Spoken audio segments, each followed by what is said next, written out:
Welcome to the Fandom Podcast Network special presentation of the Hair Metal Podcast. Hair Metal Podcast looks back on thrash, glam, and pop metal bands, music events, and everything else that heavily influenced the 80s and early 90s hair metal movement. We are proud to discuss the music, the lifestyle, and the nostalgia of 80s hair metal. We have a very special episode here for you guys. This is Hair Metal Podcast episode 19. We are celebrating here on Hair Metal Podcast the best albums of 1987 because they're all 35 years old and we want to celebrate them. And of course, one of them is one of the most awesome ones of all time, and that is Mötley Crüe, Girls, Girls, Girls. My name is Kevin and I'll be your host, but I need some help before we can head down to the Hollywood Sunset Strip, hit up Gazzari's, the Troubadour, the Roxy, the Cat House, the Whiskey A Go-Go, and then go get our drinks, late dinner, the Rainbow Bar and Grill, maybe Rock and Roll Denny's. I'd like to introduce my guest for this Hair Metal Podcast. Please welcome Shan O'Connor. What up? How are you? I'm doing great. Thank you so much for having me back. I'm so excited for this episode. The last time I had you on, we were talking some Twisted Sister. Yes, we were. That was a lot of fun. So it's good to be back. It's been a while. And when I put feelers out there in our Hair Metal Podcast Facebook group there, I said, look, I need to talk about some classic 87 albums. You're like, me, Mötley Crüe, Girls, Girls, Girls. They're my favorite of all the hair metal bands. I have a soft spot. They were my first concert ever. Had to see them on the Dr. Feelgood tour. They're just, I've been a fan for years and years and years. So I'm thrilled. Thank you so much for having me. No, it's no worries. It's good to have you. Now, if I remember correctly, when it comes to Mötley Crüe concerts, you always kind of look back and go, okay, now that's when they were wearing this, and that's when Tommy Lee had this rig for his drum set. Was that the one that came out like way over the crowd and like kind of turned around about maybe 100 yards out or something like that and came back in? Was that one? It was almost like it was on a track, and he was lifted up above the crowd, and it sort of moved. And he even had a camera, I believe, in a little plastic ball that he would at some point, or somebody in the band at some point, would toss down in the crowd too, and they would sort of pass it around. Now, I didn't get the ball, but on that particular tour, on that drum kit that you're talking about, we could look up and see Tommy right above our heads. That is so cool. That's awesome. We'll be getting back to that a little bit, but we wanted to let everyone know that's listening to the podcast, please go ahead and check out the video version on the Fandom Podcast Network YouTube channel, because we're going to be having some visual aids. We're going to be showing some Mötley Crüe album covers, of course, for Girls, Girls, Girls, and some pictures from the tour. We're going to be talking about the tour as well as the album in this podcast. But let's get to little Shan here. Let's get into a little rock and roll t-shirt check here.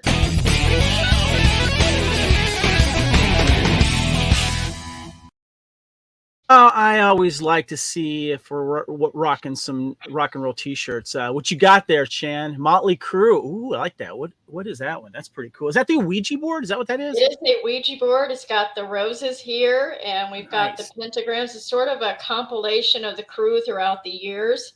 It's kind of in the style of almost like the Jack Daniels, the whiskey bottle label. Yeah. Which is also, fitting for their wild days, and going to be wearing that soon as well. And just seemed perfect for the podcast for what we're talking about today. So cool. I got just a retro shirt that I got a while ago. I think it's probably from the Too Fast for Love, Shout at the Devil type era and stuff like that. And I've always liked that classic Crüe look. But it's interesting when you see pictures of the band, you can kind of tell around what album they were at because of the transition that they were making. And one thing that I noticed too was that when they were doing the Theater of Pain tour, that's also too when they were opening up for Ozzy, and that tour was just insane. But you could tell they were kind of glamming it up a little bit more then. And then when they got into Girls, Girls, Girls, they kind of leathered it up a little bit, got a little tougher and meaner, while other bands started going really glam. Yes. we'll get in that a little bit. But now, this is the part where I like to see if you've seen any bands over the last year or so. And of course, we had COVID that kind of stopped everything for a while. But have you gotten around to see anything recently? Because I know you're going to see something cool very soon. But have you seen anything recently? Not recently. About a year ago, the pandemic has really put a damper on just everything as far Oh as yeah. the music scene. So it's just now, I feel, starting to come back into what it was prior to when the whole lockdown and everything happened. There hasn't been anybody like exceptionally, oh, I got to go see them coming around here. But I did go to a show, sort of pre-pandemic, right before the pandemic really hit and shut everything down, and everything went to a place here called the Van Buren, and it's just this fantastic venue. And we saw Archangel and Amon Amarth, and it was just a whole big lineup there. So that was probably the biggest, most recent thing that I've been to, and my son was with me. Oh, So that's so cool. Amon Amarth, my friend Johnny Cade loves them. He's a huge fan of them. So they're that's awesome. really cool. Nice. Now, you are going to go see probably the ultimate tour this year coming up in a couple weeks. You're going to actually go to the stadium tour that Mötley Crüe is part of. I am. It was quite the surprise. I didn't think I was going to be able to go, and I was really bummed about it. And then I was surprised with the tickets, and yeah, it's gonna be awesome. I can't It was a wait. gift. It was a gift for you, right? For your birthday or something, right? That is so Yes, it cool. was. It was a gift from my husband. Best husband ever. Yeah. That is so cool. So this, of course, is the tour with Joan Jett opening up, and then you got, I guess they share headlining depending on the night. You got, of course, Mötley Crüe, Poison, and Def Leppard. And I've been watching a lot of the videos that fans have been putting up, and specifically, I've been watching some of the Mötley Crüe ones too, and they've been kind of switching it up from time to time with certain stuff. I've been seeing, of course, Tommy do his drum stuff, and a lot of really cool video by fans. I don't know if you've kept up on it at all. No, I've been trying not to. I've been trying to. It's almost Okay. like watching a spoiler alert for. But I mean, I have heard some of the news behind it. Like some of the comments that people have been making, and everybody's been having a blast at the show. Everybody's got really nothing but good things to say about the show, and how all the bands are on point, and everybody's just doing a great job and having a great time, and they were really glad that they went. So I'm super excited for the show.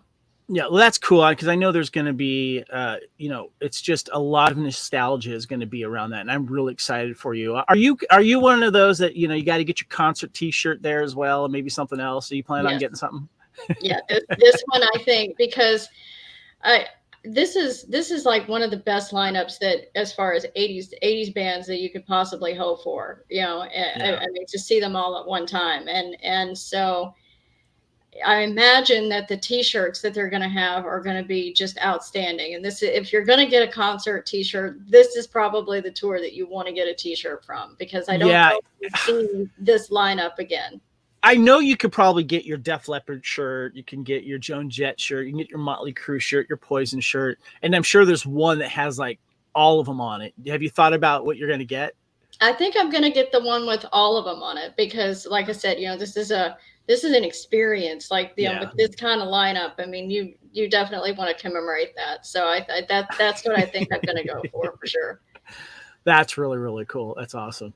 All right. Well, I think it's time to get into the main topic of the show. We are discussing Mötley Crüe, Girls, Girls, Girls, came out in 1987. We are celebrating its 35th anniversary. And if you're listening to this or watching this video, go back and check the last episode of Hair Metal Podcast. I had my good friend Murph on, and we did kind of a rundown of all of the 87 big metal rock albums, and there was a lot to cover, and we picked our our top 5, and this is one of the albums that obviously was up there that we discussed. So make sure you check that out. And we're going to be discussing a couple more later this year, some other 87 albums I'm looking forward to. So, but let's go ahead and let's get into the meat of the show here. Let's have some fun.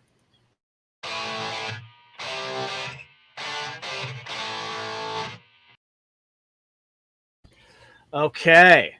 First of all, if you're listening or watching, we have a wonderful Facebook group. It's the Hair Metal Podcast Facebook group, and we're sharing a bunch of cool hair metal, articles and of course videos and stuff like that. So make sure you check that out. We're also posting links to our podcast there.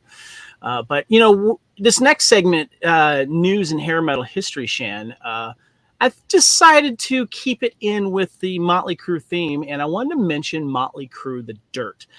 Now, you said you haven't read this book. This book came out, I think, in 2000, I believe that it was. 2001, actually. And I remember I got the book, I read it, and I was like, holy crap, man. Wow, this is excess at its finest. And so I got a little blurb about it here. Dirt: Confessions of the World's Most Notorious Rock Band is a collaborative autobiography of Mötley Crüe by the band Tommy Lee, Mick Mars, Vince Neil, and Nikki Sixx, and New York Times writer Neil Strauss. First published in 2001, it chronicled the information of the band, their rise to fame, and their highs and lows. Contributors including one-time member John Corabi and former band manager Doc McGee, co-manager Doug Thaler, and A&R man Tom Zutat. The book contained over 100 photographs, mostly black and white, with a 16-page color section in the middle of the book. The first hardback edition was on the New York Times bestseller list for 4 weeks and sold 13,000 copies in the UK. The Crüe's 2008 album Saints of Los Angeles was inspired by the book. There's a couple of reception notes here. The AV Club described the book as a tell-all tale about the rock star life that had soul-crushing moments and moments where the protagonists each had moments of clarity. They compared it to Marilyn Manson's The Long Hard Road Out of Hell. NPR called it a gritty homage and a good, dirty rock read. Can you imagine NPR talking like this? Hey, welcome to NPR. We're going to be talking about Mötley Crüe's The Dirt. We think it's a gritty homage and a good, dirty rock read. Did their audience even know who that was? That's what I'm thinking. I'm like, God, yeah, okay, that's interesting. Oh, man. Quote, you can take both the Led Zeppelin and Aerosmith books, Hammer of the Gods and Walk This Way, respectively, mash them together with contaminated blood and as much bullshit as it takes to stick the pages, wrote Mick Wall, and you still couldn't have something as brilliantly conceived or vividly told as The Dirt. Far more than any of their mostly patchy albums, The Dirt stands as Mötley Crüe's most convincing monument to 4 lives lived the hard way and fast. Now, I just want to mention to our fans out there, if you haven't had a chance to read it, it's actually on iTunes, the audiobook. They actually released the audiobook, I think, in 2019, which coincidentally is when the movie The Dirt came out. So I want to talk about this. You've seen this film, Shan. When you first saw it, what was your first impressions of The Dirt movie? I also got the soundtrack right here as well. My first impression was, I thought that the casting for the most part was pretty spot on. It was just a wave of nostalgia for me. It just kind of all came back as far as like starting off with how they met each other and their early days and that raw sound that they had, and just really telling their story about their time there on the Strip, and that dirty little apartment that they started out from, and the parties and everything else. It was my first impression was that this is going to be really good, and it seems like it's really going to tell their story just like their music, the way that they wanted, and it was going to be pretty spot on. And I was right. There was some creative licensing there, but I think that for the most part they really got it right. I just love the movie. I've watched it multiple times since that first time. Yeah, me too. I actually just recently watched it, and I remember when this was announced because let me read a little blurb here about it. So The Dirt is a 2019 autobiographical comedy drama. I guess it is funny. It is drama. Film directed by Jeff Tremaine from a screenplay by Rich Wilkes and Amanda Adelson about heavy metal glam band Mötley Crüe. The film stars Douglas Booth, Colson Baker, otherwise known as Machine Gun Kelly, Daniel Weber, and Ewan Rowan. Talks of the Mötley Crüe biopic began as early as 2006 when Paramount Pictures and MTV Films purchased the rights to the book, The Dirt: Confessions of the World's Most Dangerous or Notorious Rock Band, by the band and Neil Strauss. However, the project then languished in development hell for over a decade, going through numerous directors and cast members before Netflix purchased the rights in 2017. Filming began around New Orleans in February 2018. The Dirt was released digitally on Netflix on March 22nd, 2019. It received generally negative reviews from critics who said the film would please fans, but it hesitated in handling the more troubling aspects of the band's history. So did you just watch this recently, Shan? I did.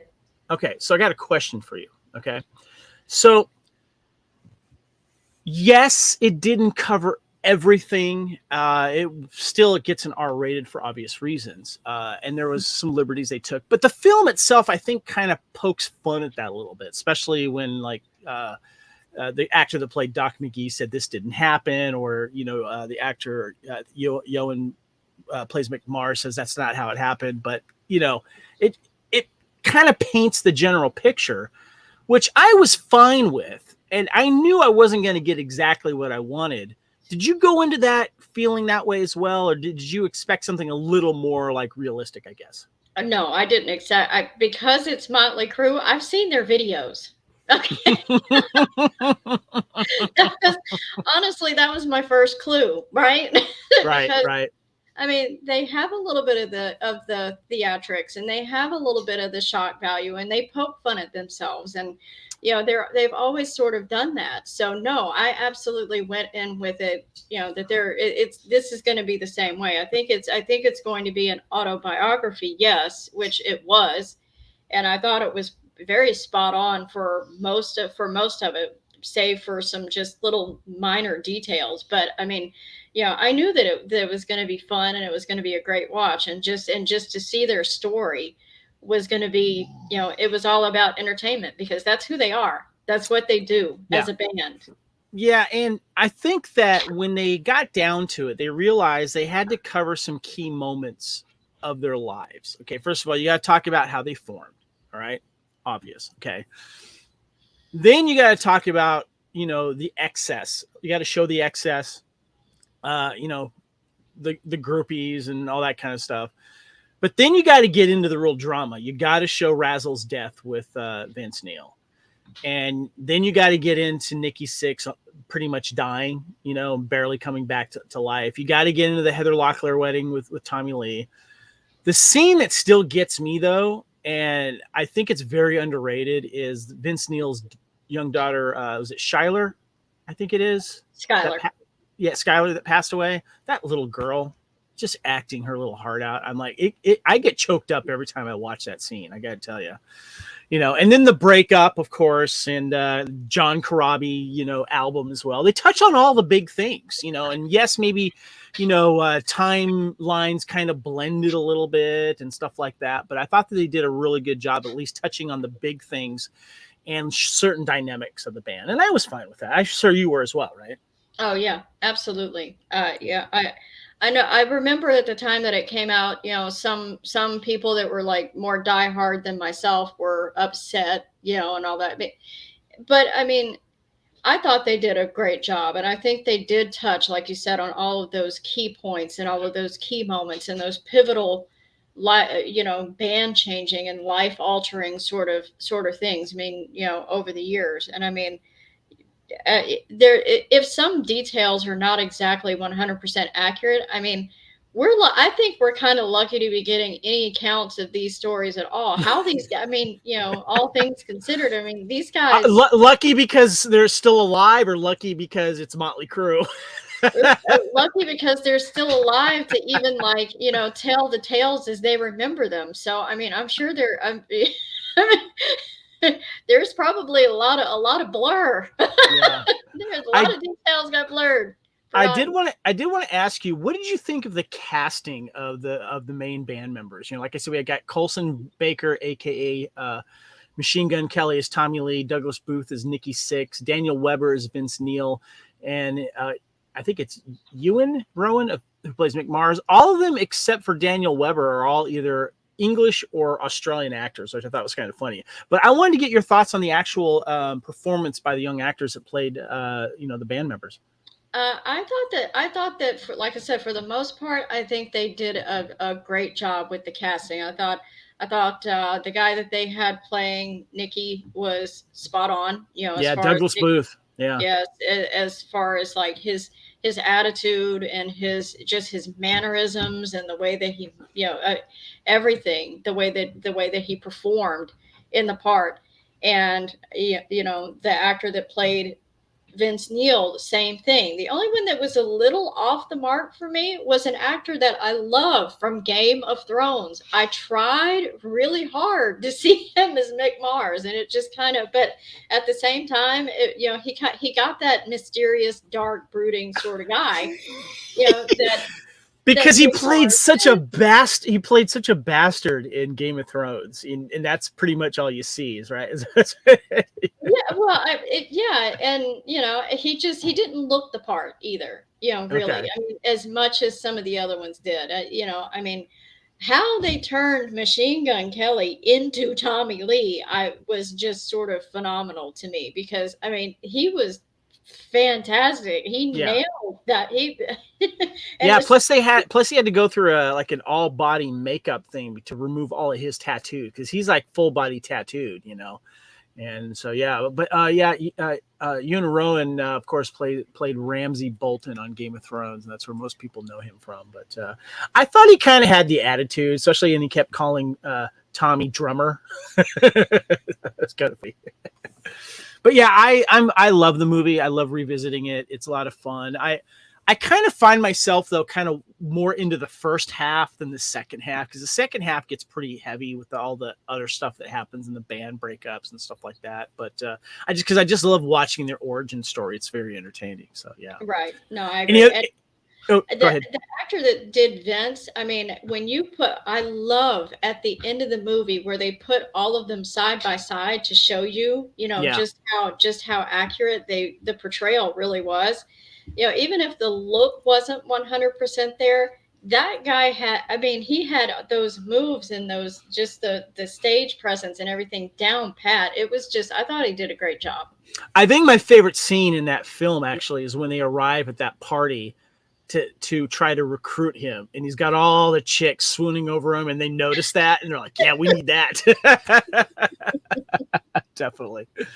All right, well, thank you so much for discussing the dirt here. Make sure you guys check out the movie if you haven't already, and like I said, get the book. I know it's in like several reprints right now, and I think I'm going to get the audiobook. I wouldn't mind listening to it on a road trip, because and I believe it's unabridged as well, because it's like a total of 14 hours, and of course there's a lot to cover in that book. Oh yeah. But I think it's time, Shan. I think it's time to talk some girls.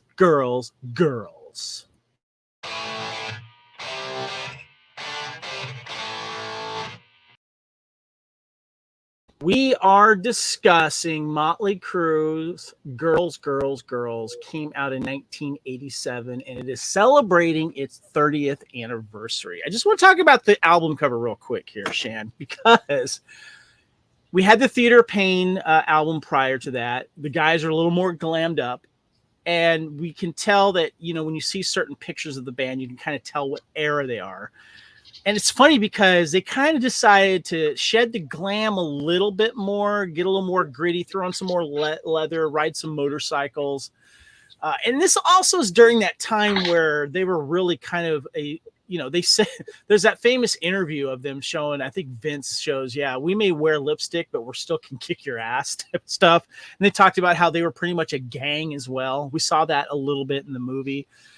But what did you think of their look during this time, especially on the album cover? I really liked the change. And Nicky described it in an interview when asked about it. He said that this was sort of their honest portrayal of who they were at the time. And right. They looked like they weren't trying so hard, to do the whole glam thing. And they were getting, like you said, they were getting away from that, at a time when it was really, I mean, that glam was everywhere. It seemed like it was every single band. So to see them sort of stripped down and no pun intended, to see, to see them sort of getting back to their authentic selves and with the motorcycles and everything like that. I mean, that really is just who they were. And he had also mentioned that doing that sort of helped unify them, as a band again. Because they felt more like they were being true to themselves. Which I Right. mean, you hear something like that, and it makes sense. And I think that album cover, really sort of portrays that. It doesn't have that bright, glammy, theatrical sort of feel. It's just nitty gritty. This is us. This is who we are. This is our bikes, and we can still definitely kick your ass. And I like the back of the album cover because it shows, I think, what is it, Tommy and Nikki, like, peeing up against the wall. there's a girl over there. They got their bikes, and you can see Vince. You can barely see Mick. He's in the back. He's probably sleeping, standing up. But back there somewhere. Yeah. So there was a video link that I shared with you. I kind of found it when I was doing some research on this album. There, you can find it on YouTube. It's free. It's about a 25-minute documentary, and it came out celebrating the 30th anniversary. So it came out 5 years ago, and it's called Mötley Crüe Girls, Girls, Girls 30th Anniversary. And the main people that are interviewed are Tommy and Nikki Sixx, and they show some other stuff from the rest of the band, but those are the two that are interviewed, like, new. You can tell it's a recent interview. And then Doc McGee, their manager, and they're talking about this tour. They're talking a little bit about the songs. The interesting thing is when you start talking about Doc McGee and the stuff that he had to do to try to keep them in check, which I found fascinating. And the band was huge at this time, but during this time there was a lot of trials. And what was interesting about the movie The Dirt, there's a scene, I think it was during the time where Nikki was going through the heroin addiction really bad, and he's actually wearing like a girls like concert shirt or from the tour. So I liked how they kind of timestamped that a little bit. But they had to cancel a European tour because of his overdose. But they talked about how they talked about the stage setup a little bit as well. They said that when the curtain went up, there was nothing there right away. And then all of a sudden you would start to hear the drum sets, and the drum would rise up a little bit. And then the cabs from the guitars and the amps and stuff would start to come up a little bit. And then boom, it hits you right in the face. Did you have a chance to watch that by any chance? I did. You did? What were your thoughts of that? I mean, it sort of went through a lot of what we saw in The Dirt that was talked about, and I really loved how they went into the detail about how the set was, because obviously I did not see that tour. So to hear them talking about how the set was and how the concept for that awesome rolling drum cage and everything, sort of came about, was really cool to hear, and how they kept that.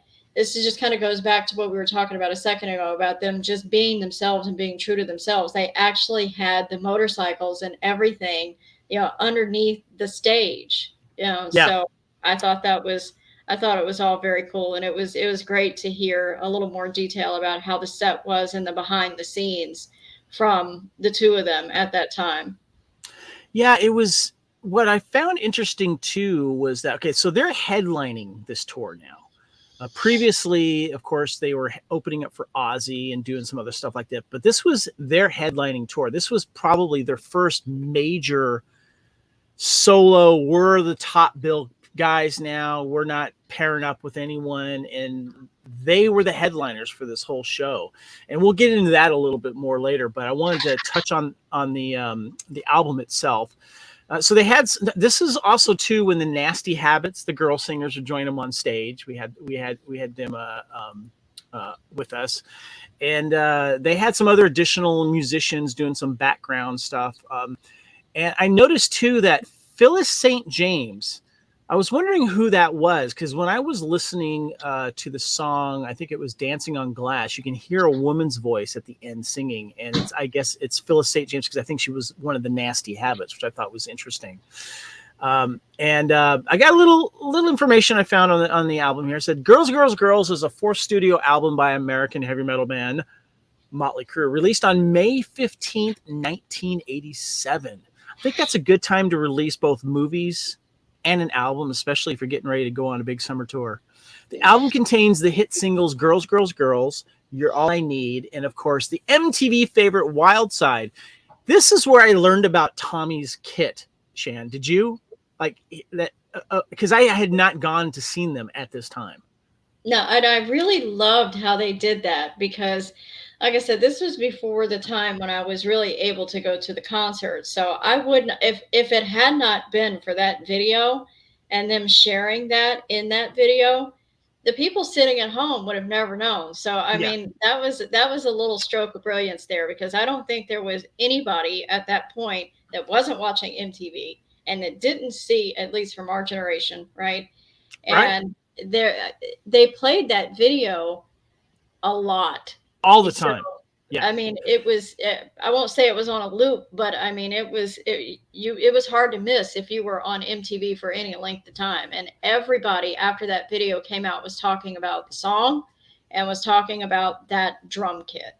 And the tour as well, I'm sure it helped because one thing that was cool about that video that a lot of bands started to do just prior to this, but during this time was when bands would do videos, usually it was like an acting video, where they would play somewhere in an enclosed space and there'd be some acting, meaning like, they would be, in cool cars or whatever, but this is where you really wanted to show the band while they were live somewhere and give the live experience. So if you couldn't make that tour, you would sure as hell try to make the next one. And it showed you the band in its environment. And that Wild Side video, oh my God, that was the epitome of rock stars and excess, especially when you show the drummer in this Rise drum kit that's turning upside down, which I thought was funny. I love the point of view that they had too. It didn't look like it was so far removed and so different from their other interviews where they were almost like little comedic stories where I'm thinking of like Smoking in the Boys Room or Too Young to Fall in Love, where they had this whole little like miniature movie sort of taking place. This was just raw. This was what you would have seen if you went to see them in concert. And not only did they show you all of that kind of stuff, but they gave Tommy Lee the camera and you actually saw that from his point of view as the thing is spinning, which was just, I mean, nobody had ever seen anything like that. That had not been done before. Yeah, I'm gonna show that picture. I got two pictures of the kit here. Let me show it here in a second. Like here's one of it rise. This is when it's not upside down, but you can see that there's a big crane behind it that's kind of obscure by the darkness, and you just see his kit. And then in the video, you just see it roll. Like here's a picture I have with pyrotechnics going off, and he's upside down, which is just fantastic. So, and speaking of that, I decided to do a little kind of dive down the old history well to find out like what's the deal with this? How did this start? And I did some research, Shan. Now, there's a video I put on the Hair Metal Podcast Facebook group that you can find on YouTube. It's pretty easy to find. But if you do Tommy Lee drum solo stunts from 1983 to 2015, a video diary, you can watch it. And you can see the one that is like on, I think it's like a shape of a U. He kind of goes back and forth. And there's one that's like on a roller coaster type thing. And there's one that's like a full circle as well, if I remember correctly, right? Yes. The roller coaster was fantastic. We saw that one on the farewell tour. Okay. I did. Yeah. And it was great. It was just great. So I decided to do a little history on like, was he the first one to try to play the drums upside down? And I found out. Now, if you want to laugh, do a search for 1970s Mick Mars band, White Horse, and you'll see the stuff that Mick Mars alludes to in The Dirt about he played all these other bands, and he was in this band in 1975 called White Horse, and his drummer Jack Valentine plays the first upside down drum kit with Mick Mars on guitar. And I put a post saying, I think it might have been Mick Mars's idea, and Tommy kind of took it and run with it. And you can actually go on YouTube and search Jack Valentine playing drums upside down. And the kit they have is very primitive, and you can kind of see when it almost goes wrong when he talks about it. But I just thought that was fascinating. That I think Mick Mars had a little something to do with that. So make sure you guys check that out. Okay, so girls. Tom Werman was the producer, and this was their final collaboration with him. He had produced the band's 2 previous albums, Shout the Devil and Theater of Pain. And like those albums, Girls would achieve quadruple platinum status, selling over 4 million copies and reaching number 2 on the Billboard 200 charts. That marked the album a change to blues, more rock-influenced sound, which was met with positive reception. And I've got some lines here. Girls have received mixed but generally positive reviews in their June 12, 1987 issue. The Georgia Straight applauded Mick Mars' guitar being featured more prominently in the final mix than it had been in 1985's Theater of Pain, and called it their best work since 1981's Too Fast for Love. I wanted to ask you about that, Shan, because when I was listening to it, I bought the album on iTunes as well, and I was listening to it over and over. One of the things I noticed is I think Mick Mars's guitar work really stepped up in this one. Did you notice that at all? Did you get the feeling for that? I did. He was always good. I mean, they always kind of had him at the forefront because he was such an immense talent. He was probably one of the most experienced, if not the most experienced one, in the band. But right. I definitely could see him sort of stepping up into and really coming into his own with his sound, and really putting his sound on display with this particular album. And you can feel his influence a lot more in it, I felt. Definitely. That's a great album, or that's a great point on the album. The album peaked at number 2 in the Billboard charts. On the week, it might have reached number 1 if it wasn't for Whitney Houston's second album, Whitney, debuting at the top of the charts. Eventually, the group's next album, Dr. Feelgood, in 1989, would go to claim that top Billboard spot.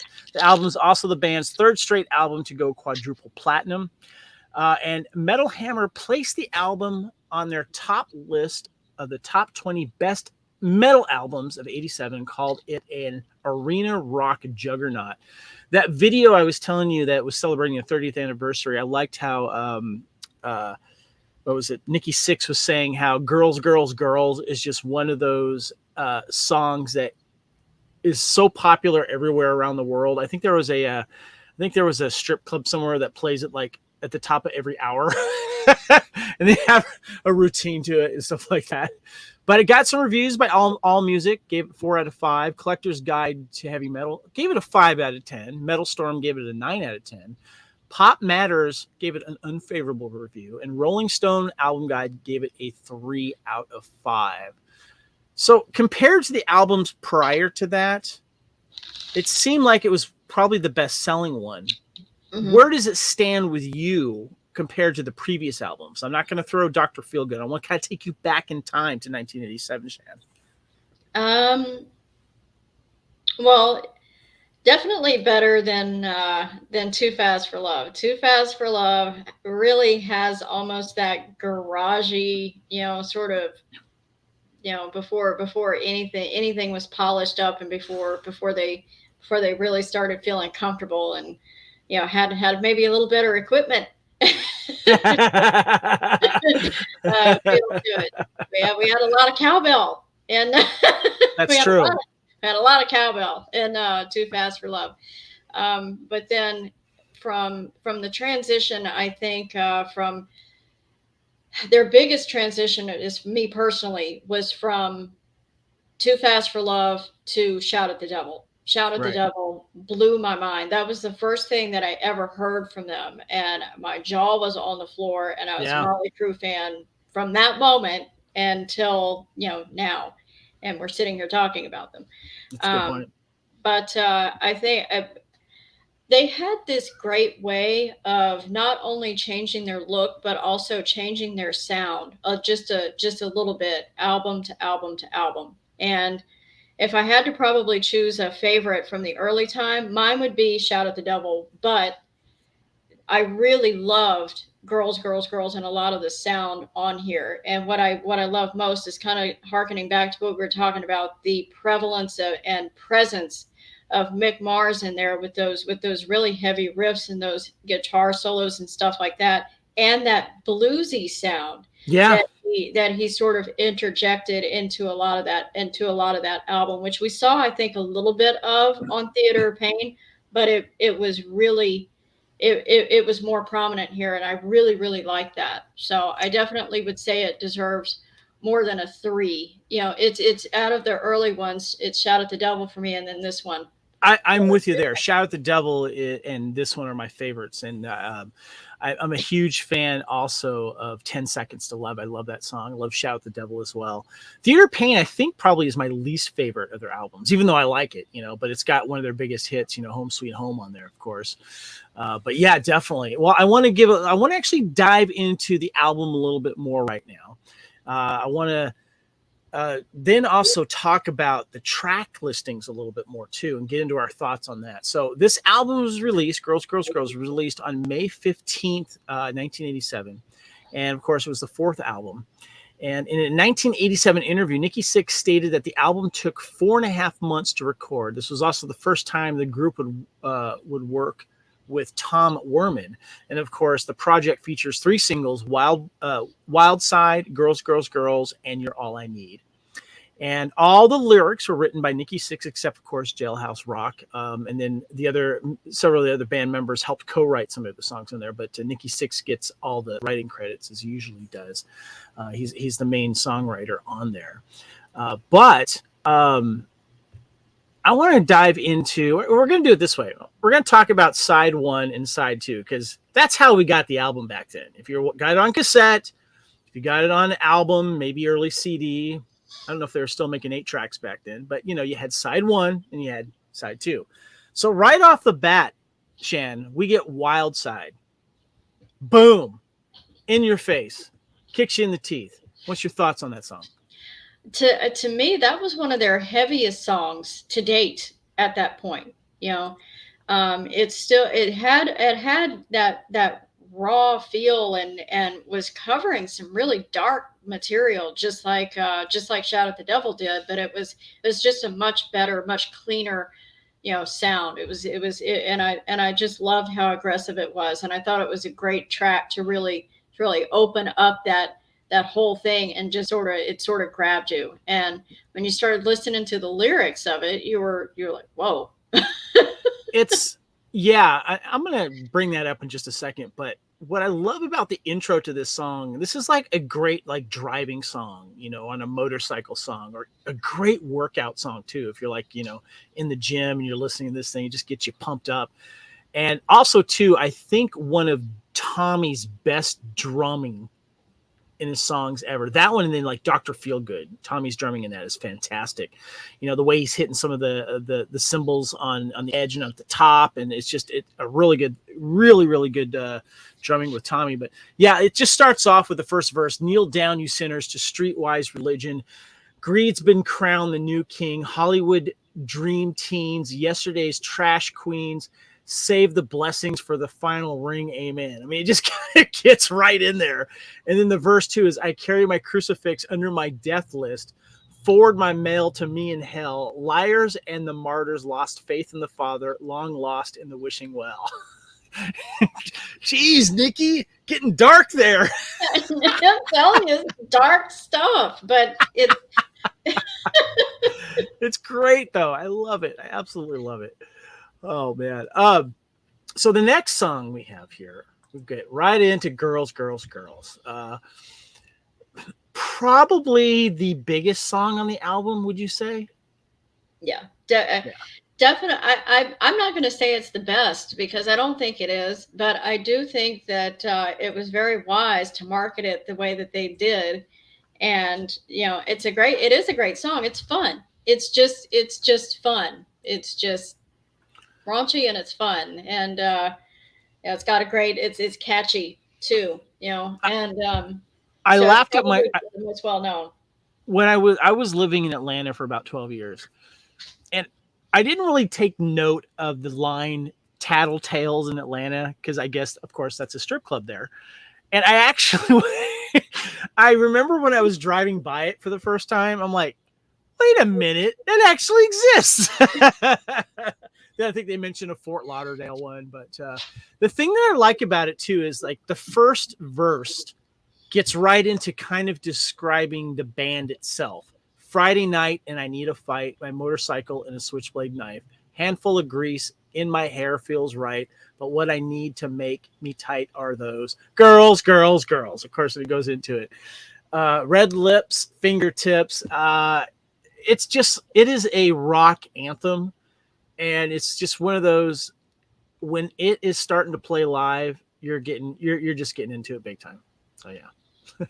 And I mean, I know that it's become like, the stripper anthem, and you can't, to this day, you probably cannot go into a strip club without hearing that song at least one time every single night, Yep. somewhere. Yeah, that and pour some sugar on me.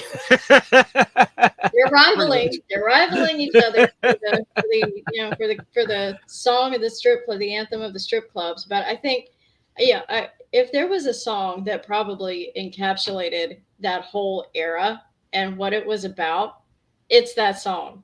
Right. And Yeah. it was that band, because that was who they were. That was their lifestyle. And so I think it was really great to include on this album, because again, they're just talking about getting back to themselves and just being themselves, and that's really who they were. They were a gang of motorcycle riding, leather clad rockers who spent every night just in debauchery at the strip club. Yep, And that pretty that much is, it. I mean, that song is like spot on as far as that's concerned.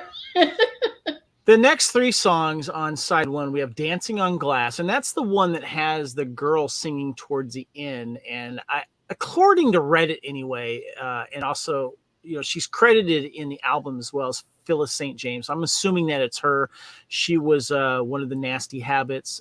She also recorded on a Pink Floyd record.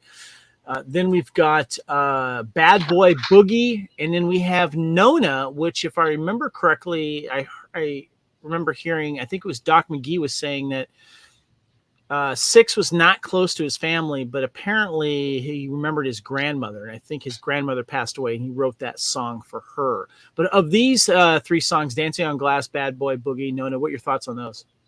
I love Dancing on Glass. Dancing on Glass is probably one of my top favorite tracks on this album.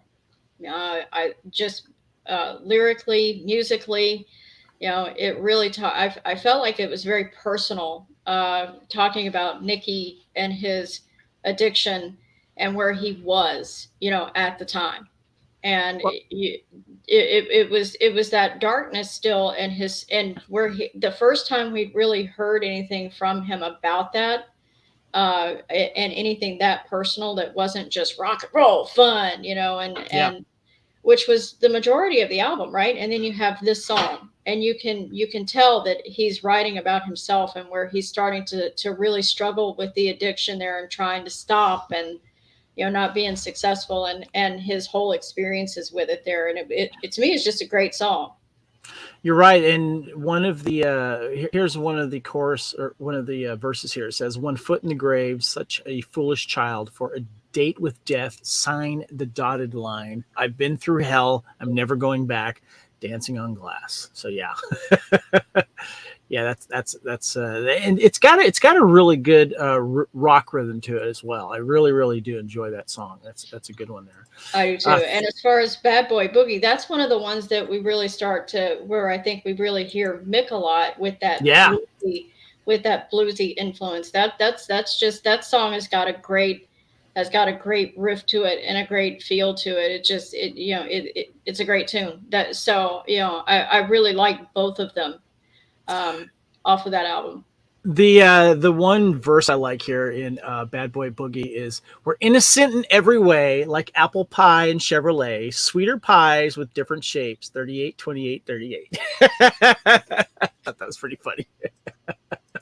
Well, yeah, Nona, it goes with the theme of the album, girls, girls, girls. That was that's that's right, that's right. And then of course, side one ends with Nona. Only it's like a shorter song, 127, but it's a nice little song. I think it's cool. It's something that you wouldn't really expect from Mötley Crüe. I guess I don't think they've really done anything kind of like that. But if it was a tribute to his grandmother, I thought it was really sweet because it's all it says is, "Nona, I'm out of my head without you." So what I'm wondering, I don't know, I haven't seen an interview with Nikki, but I'm assuming that he found some solace in his grandmother because he didn't get that obviously from his mom and obviously not from his dad. So no, his grandparents were kind of his parents, really, in a sense. And and once again, just like with Dancing on Glass, I feel like with Nona, we got a glimpse more into his personal life, which that was really not a lot that not something that we see from him a lot. yeah. So, and he didn't delve into it, which is why I think it's just so short. But he wanted to pay some sort of tribute to her in some way. Yeah. And so we're going to get into, that's a good point, by the way. We're going to get in.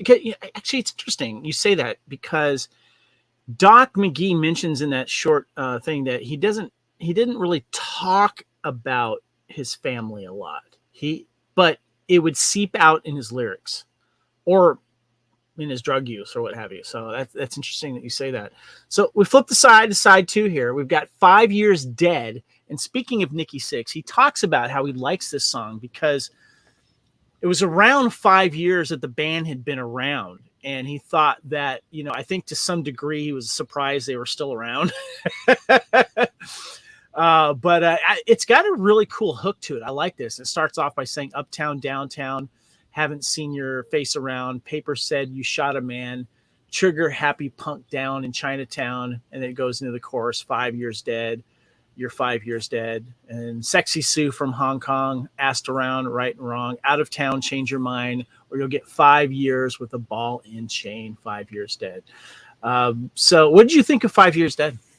It's another fun tune. It's another catchy, fun. Sort of goes back to the other songs on the album from earlier that we were talking about with the girls, girls, girls, and the Bad Boy Boogie. That sort of gets away from the darkness a little bit and gets back into the catchy, fun. And sort of just writing about this old punk kid that I think was sort of inspired by a book that Nikki read by the same title. And, so it's just another fun, catchy, bluesy sort of tune again. And, that I really liked it as well. It's not my favorite, but it's still a great song. There's not a song, I don't think, on this particular album that I would say, I'll skip that one. There's not a skip song on this one. That's a good point. And speaking of, so the next song is called "All in the Name of Rock and Roll." And on the surface, when you hear it, because it's tough to hear Vince clearly sometimes in the lyrics. You kind of just wait for him. There's a few things that you do hear on the album, but if you really pay attention to what they're saying, it gets interesting. And this is a song I always wondered, like, why wasn't this a bigger song? Why wasn't this released as a single? Because, you've got certain bands that release rock anthems, whether it's a party song or just a rock and roll song. And AC/DC and Kiss are kind of one of those bands that have those type of songs. But this falls under the, messing around with the younger age girl, like Winger's 17 and a bunch of stuff there. So maybe it's the subject matter that kind of kept it going that way. But it's got a great chorus though. "All in the name of rock and roll, all in the name of the rock," and so I love it. I think it's a great tune. And it's I don't I don't pass over this one. Do you? No. No, absolutely not. I mean, again, it's fun, it's catchy, it makes you want to get up and start, moving, and everything else. Of course, it's also one of the ones, like you said, with the subject matter. You hear it now, and you're like, oh, that's why my parents didn't like that. I get Yeah. it. Yeah, and it's funny too because the lyrics, just like the Winger 17 song, paint it as the younger age girl. Like, she knows she's younger age, but she don't care.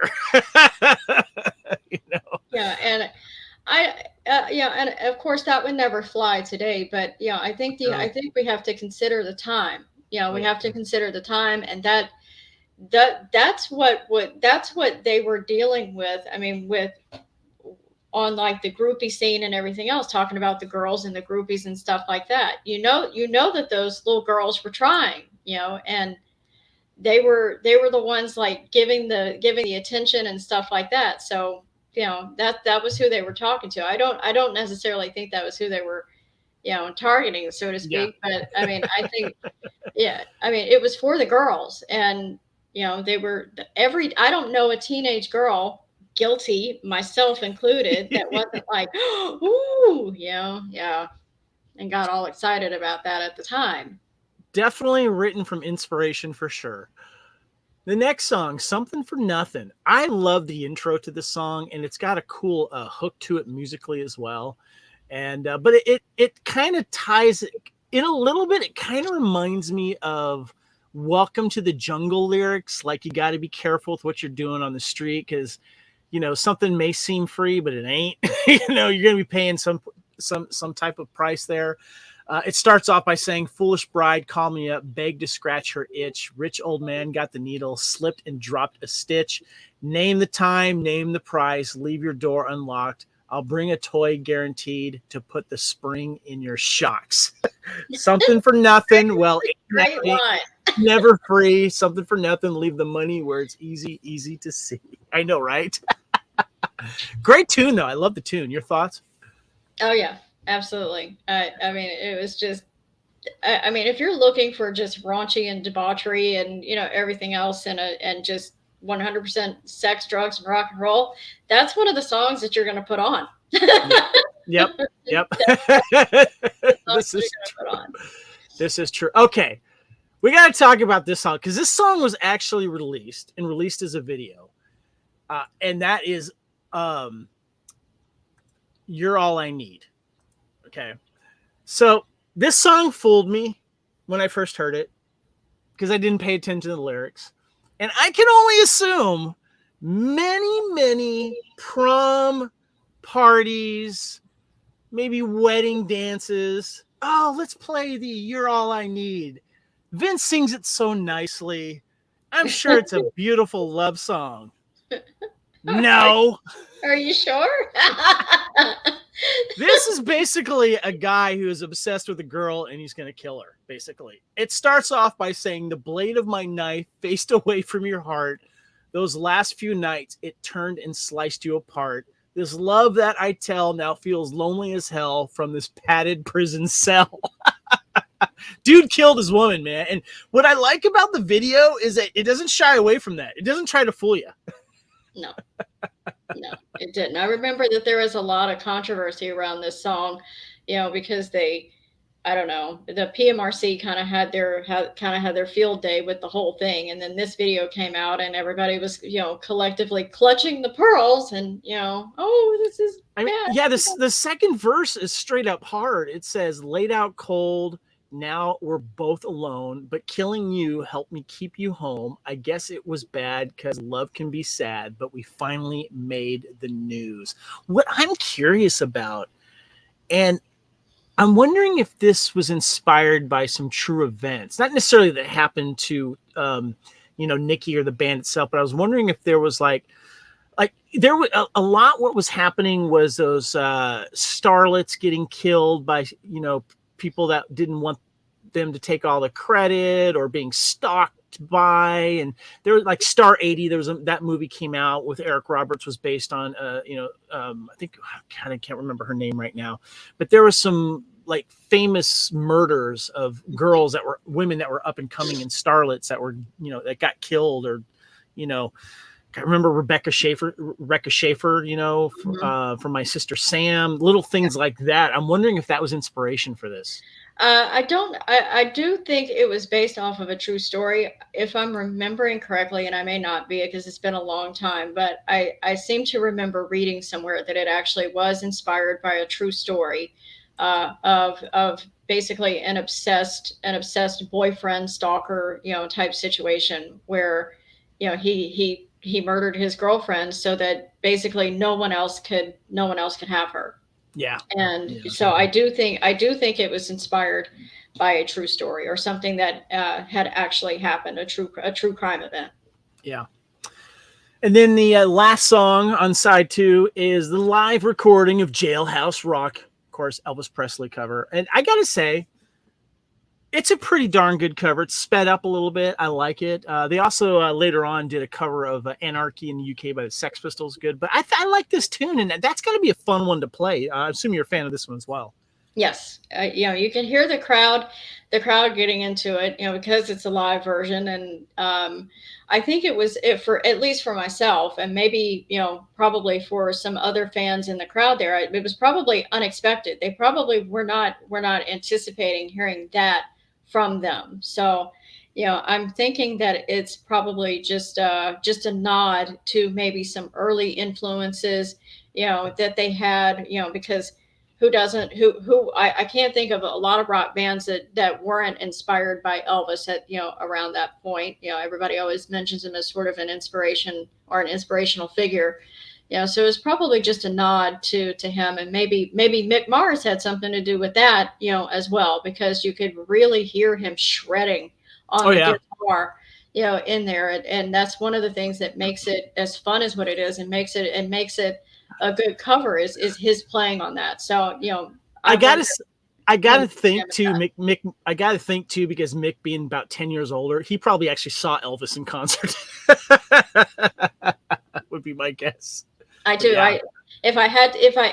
I mean, I don't know this for sure. It's totally speculation, but I wonder how much of his influence was in throwing that little curve into the set there to sort of showcase his love of Elvis and his playing, on that solo part. That's a good point. Great point. So if you buy the remastered edition, and also when I purchased it on iTunes, you get the extended version, and there is a couple cool things on there. There's an instrumental track to Girls, Girls, Girls and Wild Side. There's an unreleased track called Rodeo. You get the instrumental version of Nona. Then you get the live in Moscow version, All in the Name of Love. There's a Girls, Girls, Girls multimedia track. And then there's a DVD that came out in 2017 that also included a new interview with Nikki Sixx, the Wild Side music video, the Girls, Girls, Girls video, and the You're All I Need music video, the unbanned version. So I guess there was a banned version that had maybe some, I don't remember. Was there like some imagery to it or something, I guess?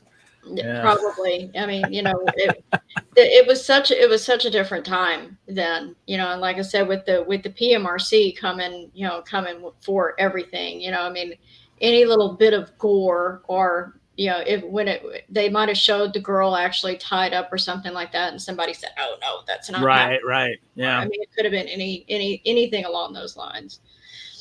All right, Shan. What's your favorite songs on here? My favorite songs on here are Dancing on Glass, definitely You're All I Need, and Something for Nothing. Those are my tops. Those are the ones that when they come on, I'm cranking it up. I'm singing along. I'm having fun. And You're All I Need, because of the darkness and everything of it, because it was based on a true story. That's probably my favorite ballad, if you could even really call it a ballad. I gotta tell you, Vince kills it on the vocals on that. Let's put it this way. Yes, it's about a dark topic, but the way he sings it, he fools you. He sings. I mean, he sings it very beautifully, like he's paying tribute, and it's this wonderful, warm, fuzzy memory. And then, no. I like your call on Something for Nothing because I called that one out. That's one of my favorites. I love that song. I love the way the intro is. And Wild Side for me, I love me some Wild Side. Because I love hearing the transitions to that and the way that opening riff that you get by Mick Mars and the transition he makes from chorus to verse. And I just love listening to not only Tommy's drumming, but if you listen to the bass that Six is playing, it's fantastic. I love his bass on there. Anything more on the actual songs themselves? I don't think so. I think we pretty much covered it all. I mean, yeah, like I said before, I just don't think there's a bad song on this one. Theater, you kind of skip through a couple of them that weren't that didn't really strike you as much, or whatever. Shout at the Devil, you didn't really skip much of any, but this one, every single song, you listen to it from both sides, side A, side B. Not a bad song on it. Not a bad song on it. I did want to give a shout out to my friend Vincent Stefanelli on our Hair Metal Podcast fandom group. He's also a contributor there. He's always posting videos and stuff like that. I love the stuff that he does. And he mentioned on this album that Wild Side is his favorite Crüe song on it. He really liked the first half of the album, but he says the back half is okay. I see his point. I've had other fans mention that as well. But to me, I think that, yeah, of course you got the two big singles, Wild Side and Girls, Girls, Girls right next to each other.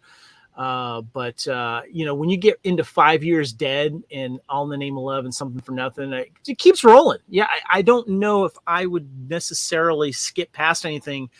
Maybe Nona, if I'm not in the mood to kind of be brought down a little bit, if I just want to keep on rocking, I might skip past it. But, I still listen to it because Vince's vocals on that are still really good. So, yeah. All right. We're going to take a quick break here, guys. We're going to take a break from our hair metal discussion. When we come back, we're going to get a little pop culture about it, a little chart information, but we're also going to talk about the tour itself.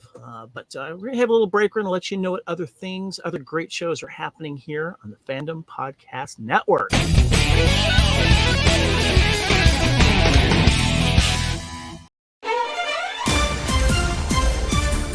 Thank you for listening. We hope you're enjoying this podcast. Here are the other great shows on the Fandom Podcast Network.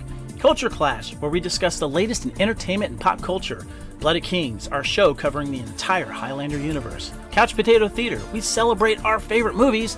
And Time Warp, our Fandom Flashback show discussing a year in movies and our favorite retro movie, TV, and pop culture topics. Good Evening, discussing all things Alfred Hitchcock. Hair Metal Podcast, we cover the rock metal music of the 80s and early 90s. Type 40, a Doctor Who podcast, discussing the time-traveling Doctor Who universe. Lethal Mullet, an action film podcast covering the 80s, 90s, and beyond. Also, check out the Lethal Mullet Network for more great podcasts. What a Piece of Junk, our Star Wars podcast. Making Treks, a Star Trek podcast with a deep dive into the final frontier. The Fandom Show, our Fandom Podcast Network live YouTube show discussing the hottest topics in fandom. The True Believers MCU podcast discussing the Marvel Cinematic and Television Universe. Union Federation, our Star Trek and the Orville show. And we're proud to welcome the BQN Network to the Fandom Podcast Network. Please visit our friends on the BQN Network, a Star Trek Universe podcast that also includes your favorite topics, movies, history, superheroes, and more. You can find the Fandom Podcast Network on YouTube. The Fandom Podcast Network is also on all major podcast platforms. The Fandom Podcast Network audio master feed is on Podbean at fpnet.podbean.com. You can find the Fandom Podcast Network on Facebook, Twitter, and Instagram. You can email us at fandompodcastnetwork@gmail.com. Thank you so much for listening, and remember, respect others and enjoy your fandom.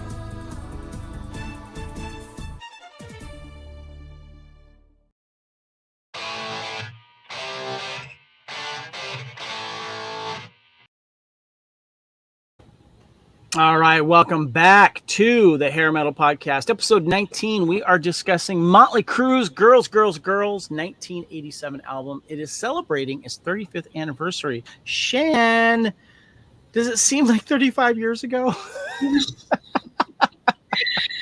No, it does not. That still never ceases to, shock me and, make me want to go grab a, Centrum Silver or something. Oh Yeah. man. Well, a couple little pop culture tidbits. Wild Side, the song was featured in the video game Grand Theft Auto 4: The Lost and the Damned. I remember those. Grand Theft Auto games, and I'm not surprised. The title track also appears in the Rocksmith 2014 video game. And regarding where this album charted across the world, as we know, in the U.S. it charted at number 2. Damn you, Whitney Houston! Australia reported number 23. Canada charted number 4. Germany number 46. New Zealand 43. Norwegian area number 8. Swedish said, we got you one better. Charted number 7. And in Swiss 13, and the UK is 14. And man, these guys were just selling albums left and right, Shan. 4 times platinum, 4 million copies. Canada, 2 times platinum. UK, 60,000, which is a lot for the UK. So let's get into some tour stuff here. I'm going to show a picture here. I've showed this a little bit before here. Let's go ahead and get this in here. 87 is when they started their tour. I believe the first major tour was in Tucson, and it looks like June 19th, and went through Phoenix, Albuquerque, El Paso, Austin, all through Texas, Oklahoma, Shreveport, Biloxi, Little Rock, Memphis, Nashville, St. Louis, Minneapolis, Chicago, a couple of shows, Indianapolis, Detroit, a couple of shows, Cincinnati, Philadelphia, Massachusetts, played Hartford twice, New York, Madison Square Garden. It just went on and on. And then eventually it started coming back around in Los Angeles, in Oakland, and Portland, Tacoma. And I also have found some old flyers as well. I found an old ticket here. This is from their Detroit show, St. Joe Louis Arena, July 20th. I don't know if it says who's opening up, but Shan, I did find that I found this tour list here, and it was Whitesnake that joined them for most of their tour here. And the Whitesnake list. Now, are you a Whitesnake fan? Not as much as some of the other hair bands. No, Gotcha. They're not in my top, but I respect them for the music that they did, and they had a couple of really great hits out there that I liked. Well, they released an album this year. It's a white album cover, and they played 7 songs if you count the guitar solo. They started with Bad Boys, Children of the Night, Slide It In, Here I Go Again, Give Me All Your Love, guitar solo, of course, Crying in the Rain, and Still the Night. Now, when Mötley Crüe came on, and I got a flyer here of a Mötley Crüe with guest Whitesnake, and I found several of these. They're kind of fun. Mötley Crüe Girls tour with Whitesnake. This one was at the Winnipeg Arena in Canada. I love finding these old flyers. It's great.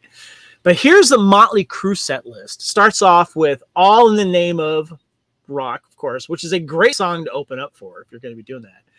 Then it jumps into Live Wire, Dancing on Glass, Looks That Kill, 10 Seconds to Love, Red Hot, Home Sweet Home, Wild Side, Shout the Devil, and then Smoking in the Boys' Room. Now, this is where they pretend to leave, and they ain't leaving. They get the encore. And their encore is Jailhouse Rock, Helter Skelter, Highway to Hell, Walk This Way, Rock and Roll. And then they end it with Girls, Girls, Girls. And this was the set list that I got that was at the Ottawa Civic Center in Ottawa, Ontario, Canada, March 24th in 1988, because this tour went from 1987 to 1988. That's a pretty good set list there. 10 Seconds to Love is thrown in there as well. I'm a pretty good fan of that. But you would have enjoyed that set list, wouldn't you? Oh, absolutely. I would have been going nuts, especially whenever they played Helter Skelter live. That's one of my favorite covers ever. And I'm a huge Beatles fan. So for me to say that is pretty huge for me, because I typically can't stand when bands try to cover the Beatles. They do it very badly. And but I love this version of their cover song, and I would have loved to hear that live. Yeah, no, me too. The one thing I found interesting in that short 25-minute 30th anniversary video of Girls, Girls, Girls, Nikki Sixx was talking about 5 Years Dead. And he says in that interview that I don't think we did that live. And I find it fascinating why you don't do certain songs. Because I know some bands will just play the full album all the way through just because they're promoting it. But it's interesting that they didn't play that. Any speculation on why you think they didn't? I don't know. He mentioned in that video that they didn't feel that it would translate well. So maybe it just doesn't have the kind of crowd enthusiasm, or maybe he didn't feel that there was something about it or something about the rhythm that wouldn't really get the crowd as enthused as some of the other ones. Right. That could be my only guess, because it's a good song, and It is.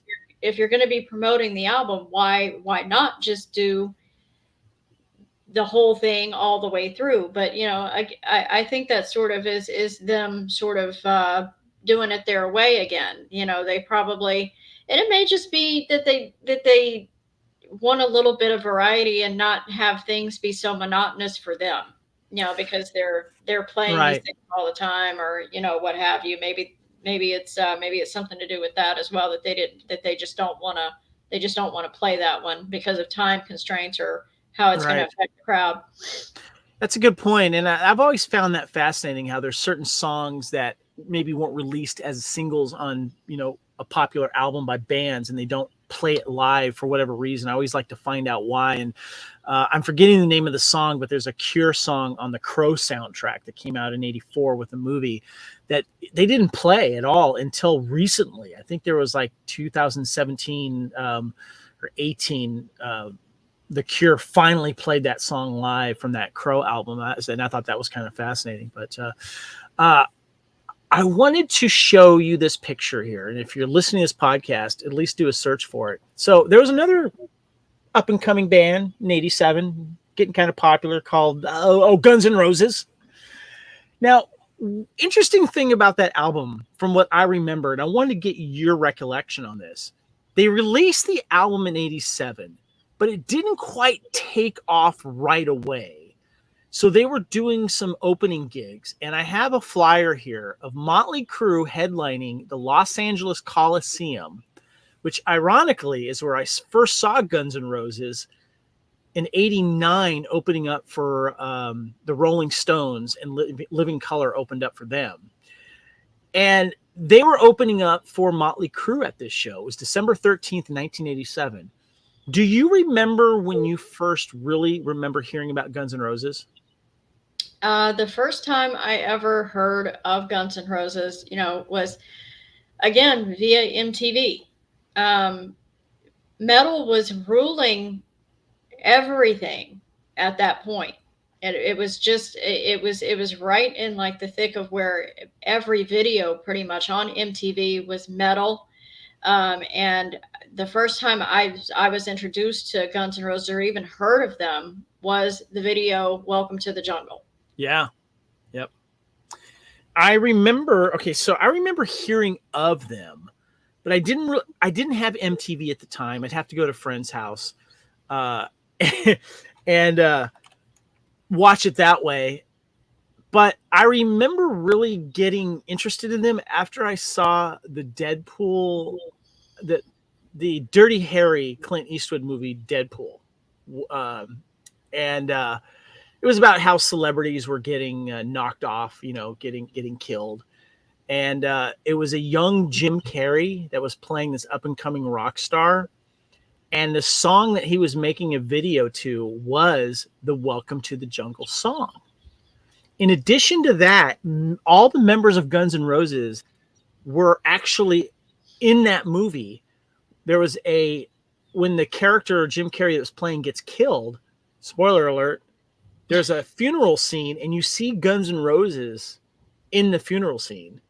And then there's a scene, because Liam Neeson plays like the director or something like that, or the band manager or whatever. And there's a scene where he's directing a scene and Slash gets to shoot this harpoon gun that's part of this video. It's very funny.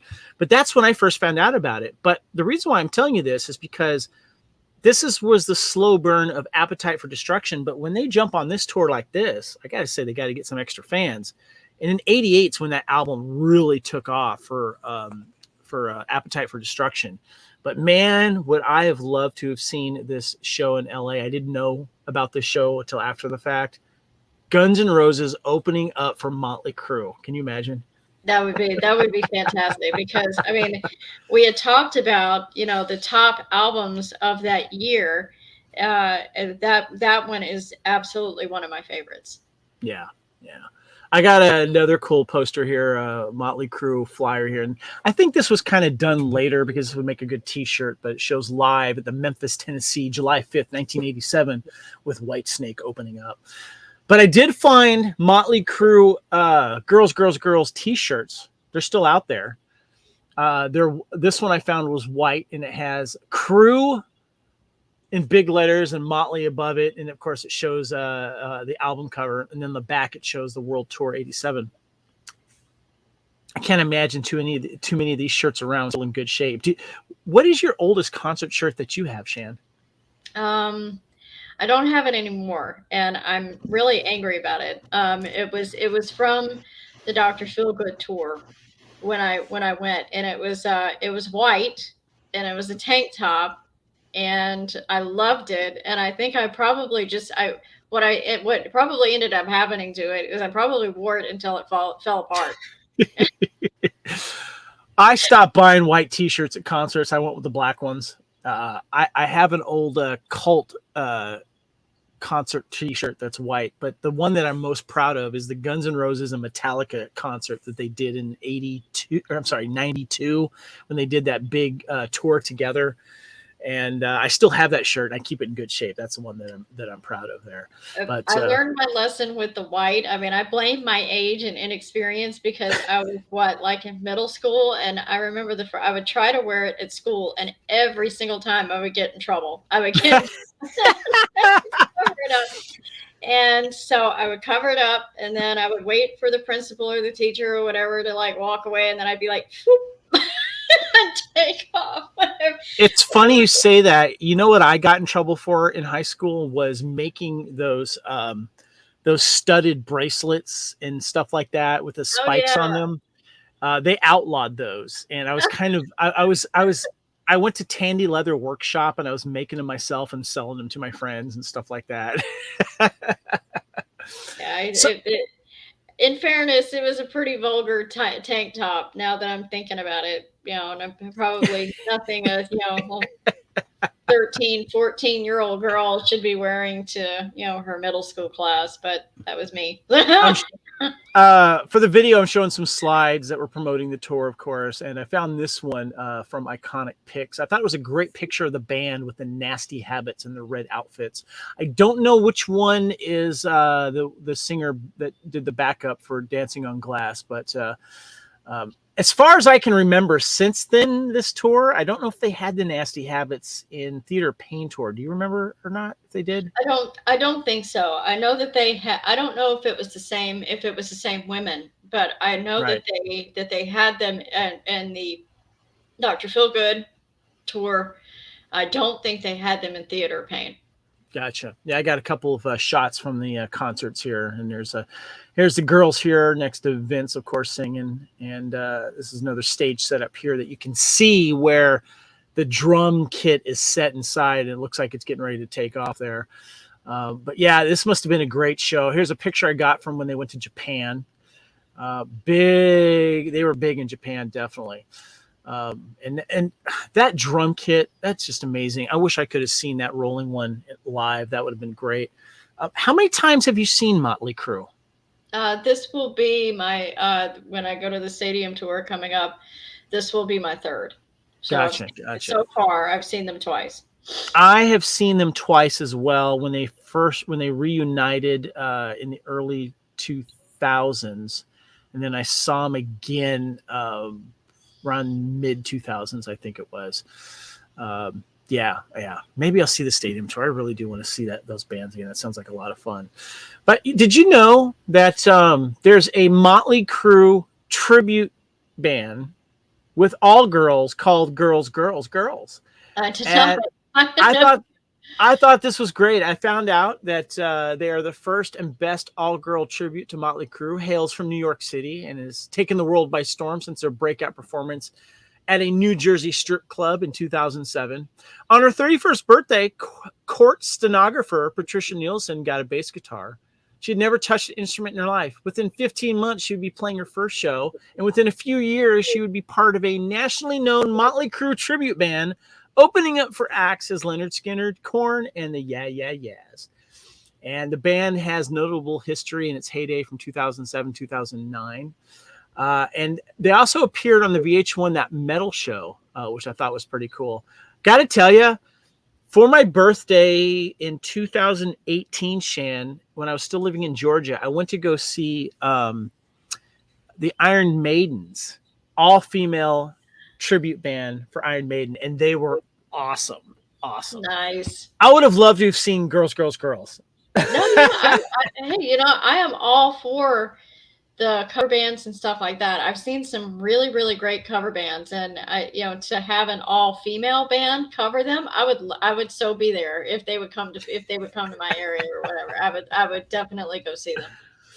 Oh gosh. All right, Shan, let's go ahead and wrap this up.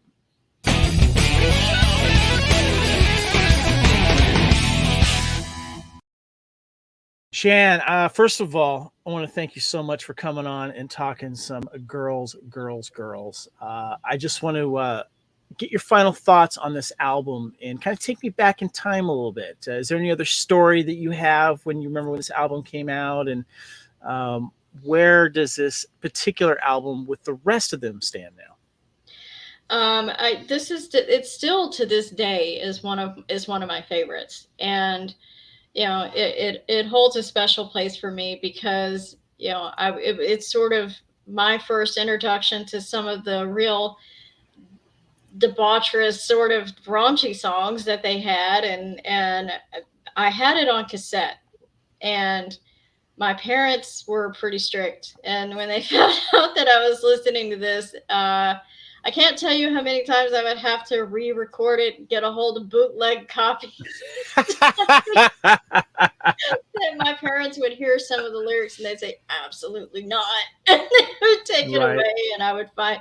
So my fondest memories of it are, sort of sneaking and listening to it with my other friends, and sort of feeling like you were getting away with something almost, and rocking out to the, because that was the whole vibe of it, and it just brings back really great memories for me, and it still holds up, I think, today, with being very rock and roll, very fun. Got a lot of anthem-y type songs on there, like we talked about, some iconic songs on there for this band, and of course, Dr. Feelgood is fantastic, but it's definitely still in my top three for the band, even all these years later. I think my favorite album is Dr. Feelgood. I just love that album, and I even love the Decade of Decadence because one of my favorite Crüe songs is Primal Scream off that album. Mine too. Oh, God, just love the intro to that. But I wanted to bring up something regarding you went to their final tour, supposedly, where they signed that death pact and they weren't ever going to play again. I wanted to get your thoughts on that concert. When you were there, did you feel that it was going to be the last, or did you think inside, maybe not? No, it really did feel like that could potentially be the last one. It just sort of had that vibe to it. When they came here to Phoenix, it was just a great night all around. We started the evening off prior to the concert eating at Alice Cooper's restaurant here in Phoenix, Cooperstown. Oh, very cool. And so and Alice Cooper actually opened for them at that particular show. So wow. That was just a fantastic concert to be able to see Alice Cooper, after eating at his restaurant and his establishment, everything here, with all of the memorabilia and all of the stuff that he had. I mean, it was almost like a little miniature personalized hard rock cafe. And I was upset when I heard that it closed down. I don't know why it closed down, but I can't recall right off. But I was glad I got, so that makes it even more special as to how I got to go before and then see Alice Cooper and see the crew. And they put on a fantastic show. It was a fantastic set list. It was songs that I had not heard them play live previously, like Shout at the Devil. And, it's really harkening back to some old tunes like off of Too Fast for Love. And they just did a great job. Everybody was on point. And there wasn't a dry eye in the house when they ended with Home Sweet Home. And I think that's sort of what made it feel like it could potentially really be a for real goodbye. I don't know if I genuinely think maybe at the time that it wasn't some sort of marketing thing, that they were not planning on touring again. I don't think they anticipated the popularity and new fandom and everything that they would get and the demand that they would get once the dirt and everything came out. Okay. I'm glad you brought that up because I want to mention that real quick. I know there were some fans that were really upset that they decided to get back together and that the last tour wasn't the tour because maybe they spent a lot of money on it or what have you. And I get that. But I don't think that they really understood or knew that the movie about the book was going to actually get off the ground. And then, as you mentioned, a chance at showcasing their music to new fans. And I think that is a huge deal because I remember in an interview, I think Nikki Sixx said, yeah, we didn't think we were going to get together. That's why we did the Death Pack, but we didn't anticipate that this movie would show people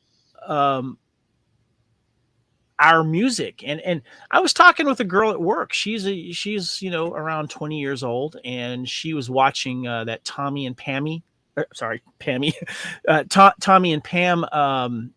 miniseries on Hulu, and that got her interested into it. And then she went and watched The Dirt, and then she got even more into the band and stuff. So I'm not going to blame them for going back against their Death Pack thing. I was just glad that they got back together. And I know Mick Mars hasn't been looking great, but he's out there still just trooping away and playing these things, even with that spinal issue that he has.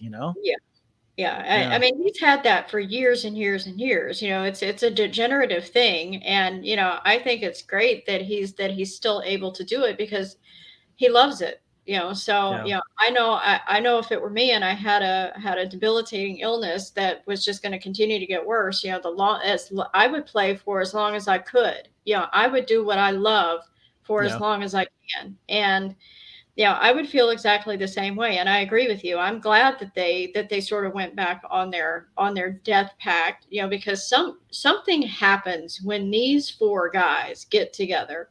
When I know that they've kind of gone off and done their own thing every once in a while. So a couple of them had like their side projects and their solo things and, this and that. And they tried with John Corabi, which, I mean, he's not a bad singer or anything. And he's got his own talent in his own way, but Actually a really good album. Something about these four guys, this combination of guys is just great. And I'm glad that they're touring again. I'm glad that I'm getting a chance to see them. And I know Vince has gotten a lot of flack because his vocals are nowhere near they used to be. And I think as fans, we can be forgiving of that because we remember when he was on top of his game. We remember when everyone was on top of their game. But we can still sing along to their songs. They're still there giving it their all. And, they're giving us a show what we want. But more importantly, and this is a really important factor, reliving that nostalgia, even though it may not sound exactly the same, still means a hell of a lot to us as fans. It really does. And regardless of whether or not Vince can still hit those high notes and, maybe he stumbles over some words or something sometimes. I mean, the band is always spot on. Yeah. I mean, I've only seen them a couple of times, but they put on one hell of a show, and it is worth seeing. And you will walk away not only with that nostalgia that you're talking about, but just saying, man, that was a really great concert. All the pyrotechnics and Tommy with his drum kits and the solos that they do. Yeah, I mean, yeah, it's just a great show, and it's worth seeing for sure. I've been showing a picture here of the Rolling Stone cover of the band on there in 1987. Of course, at the top says "Rare Elvis Photos," and Whitney Houston, the one that was able to keep them from getting that #1 spot in '87. So, but yeah. Anyway, Shan, thank you so much for coming on and talking some Mötley Crüe, and I can tell how big of a fan you are, and I really appreciate it. Love it. Thank you for having me, and it was great talking about these guys. Something I've always wanted to do is sort of talk about this fandom with somebody that can really appreciate it and that feels about it the same way that I do. So thank you so much. Oh, you're welcome. You're welcome. The honor is mine. And we just want to remind Shan, as well as myself, as part of the Hair Metal Podcast Facebook group. Make sure you check us out there.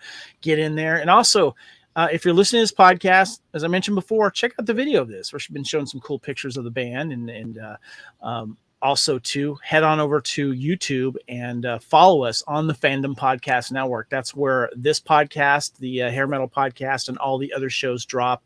And give us a like and subscribe. We really appreciate it. And our master feed for all of our audio podcasts, including this one, if you're listening to it, of course, at fpnet.podbean.com. And the Fandom Podcast Network is on all major podcast platforms. Please give us a review if you can. And on you can also email us at hairmetalpodcast@gmail.com. And also follow us on Twitter as well, at hairmetalcast. My name is Kevin Reitzel. I'm on Twitter and Instagram at Spartan_Phoenix. Shan, where can we find you on Twitter and Instagram? You can find me under my name, Phoenix Reborn 11. Awesome. Also, support us on TeePublic. You can search Fandom Podcast Network, and you can find some cool hair metal podcast shirts and apparel. I got my cool poster in the back here, or actually it's a tapestry, my hair metal tapestry. Got shirts as well, so you can support us there as well. You have been listening to Hair Metal Podcast, episode 19. We're talking Mötley Crüe, Girls, celebrating its 35th anniversary. And Shan, again, thank you so much. Appreciate you. Always a pleasure. Thank you so much, Kevin. All right, guys, my name is Kevin. Join us again next time here on the Fandom Podcast Network for the next episode of the Hair Metal Podcast, where we're going to tease our hair with some of that Aquanet, slip on those tight, ripped jeans, leather pants, lip service attire, and rock out in that leather motorcycle jacket. Remember, every rose has its thorn, and on a steel horse we will ride. Hair Metal lives! Rock on, everyone, and goodbye.